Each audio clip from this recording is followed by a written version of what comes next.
ئەم پێشانگایە بە بۆنەی ڕۆژی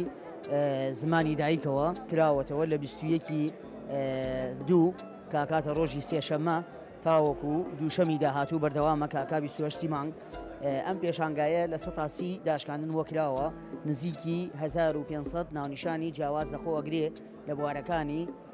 دەرونی، ڕێزمانی، جوگرافی، مێژووی، ئاینی، ئەدەبیات، ڕۆمان، بیرەوەری هەموو بوارەکان لەخۆوەگرێ. ئەمە بۆیە مەبەستمانە کە هێنامانەتە زانکۆی سێمانی بۆ ئەوەی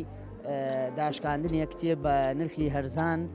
بگاتە دەستی خوێندکاران بەهۆی ئەو وەزعە دارایی و ئابوورەی کە لە کورسانە دروست بۆ بۆی قوتابی بتوانێت ئەو کتێبانی کە پێویستیەتی ڕۆژانەیەتی یا بۆ خوێندنەوەی ژیانی ڕۆژانەی خۆی بتوانێت بە ئاسانی بەدەستیان بخات.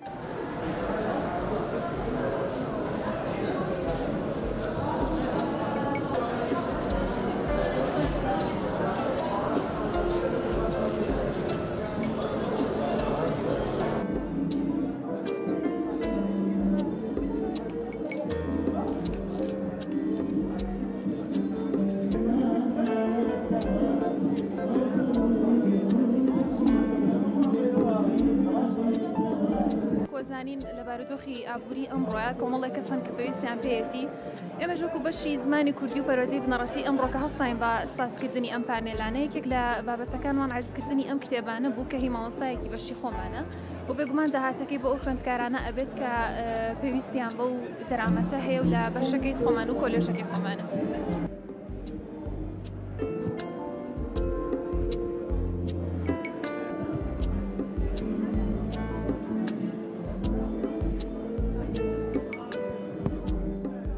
ڕاستێککردنەوەی ئەم کتێبخانانە گرنگیەکی زۆری هەیە بۆ خوێندکاران هەم بۆ بابەتەکەی خۆیان سوودی لێ بینن هەم مێژوویە کە دەربارەی نەتەوەکەی خۆیان بەڕای من زۆر سوودێکی باشی لێ ئەبینن